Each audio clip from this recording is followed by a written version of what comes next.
শিৱসাগৰৰ দিচাংমুখলৈ নামি আহিছে ভয়ংকৰ ভাবুকি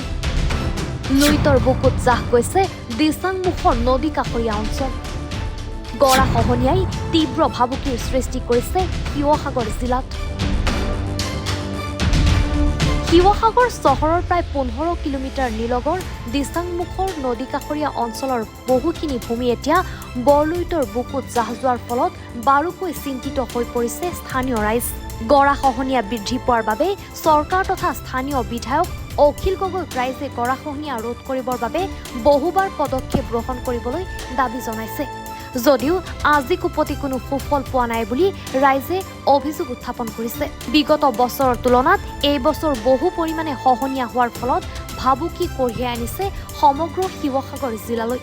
অতি শীঘ্ৰে খহনীয়া ৰোধ কৰিব নোৱাৰিলে পানীত জাহ যাব সমগ্ৰ শিৱসাগৰ দিচাংমুখৰ ৰাইজে বহুবাৰ চৰকাৰক আবেদন কৰাৰ লগতে স্থানীয় বিধায়ক অখিল গগৈক এই বিষয়ে অৱগত কৰিছিল কিন্তু আজি পৰ্যন্ত কোনো ধৰণৰ ব্যৱস্থা নোলোৱাত এতিয়া হতাশ হৈ পৰিছে স্থানীয় ৰাইজ আগন্তুক নিৰ্বাচনৰ পূৰ্বে গৰাখহনীয়া ৰোধ নকৰিলে নিৰ্বাচনৰ দিনা ৰাইজে নিজা ব্যৱস্থা গ্ৰহণ কৰিব বুলি মন্তব্য কৰে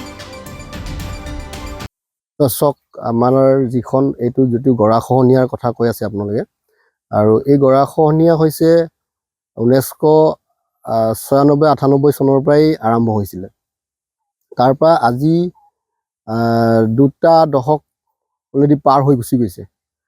তথাপিতো এই অঞ্চলৰ দিচাংমুখৰ সমীপৰ অফলা লিগিৰিবাৰী চৰাইপাৰা গড়বগাৰ যিকেইখন গাঁও আছে এই গাঁওকেইখনত আজি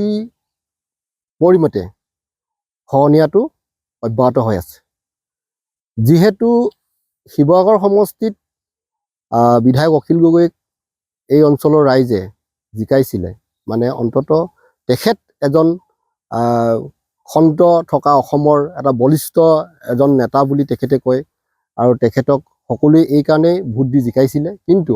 তেখেতে এই অঞ্চলটোক একেবাৰে মাহিয়াই চকুৰে চাই আছে কাৰণ আজি বিধানসভাত তেখেতে যিখিনি কথা কয় কাৰ্যক্ষেত্ৰত ইয়াত আহি তেখেতে এই বিষয়খিনি পৰ্যবেক্ষণ নকৰে আজি তেখেতে আহক আজি মই কৈ আছো কাইলৈ তেখেতে আহক যে ইয়াত যে গৰাখহনীয়া কেনেধৰণে হৈ আছে এই গৰাখহনীয়া তেখেতে নিজে চকুৰে চাই আহক আৰু এই গৰাখহনীয়া যদি হৈ থাকে মথাইলৈ আৰু বেছি দূৰ নাই আৰু মথাইলৈ যেতিয়া গৰা খহাই মথাই কিনে পাবগে তেতিয়া গোটেই সমগ্ৰ কোঁৱৰপুৰ অঞ্চলকে আদি কৰি শিৱসাগৰ জিলাই মানে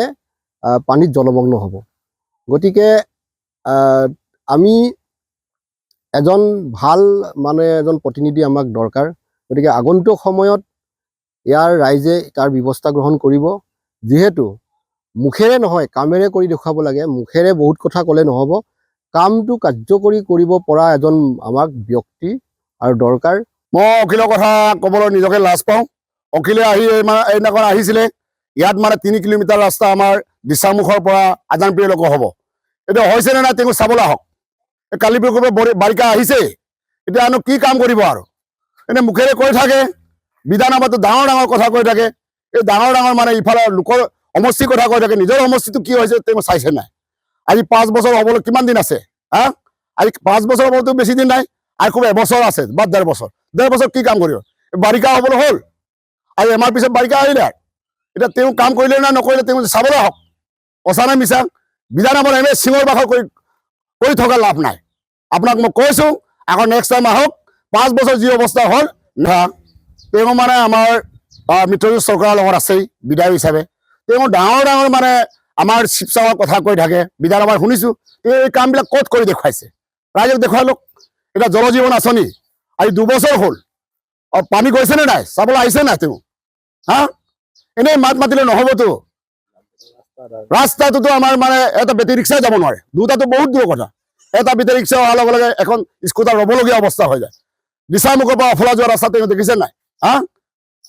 অদূৰ মানে চুমনি গাঁৱতো দেখিছে নাই কেনেকুৱা অৱস্থা হৈ আছে গতিকে তেওঁ কথা বেছি নুলিয়াব তেওঁ কথা আমি কৈ থাকিলে মানে তেওঁ ভাইও মোৰ কথা কৈছে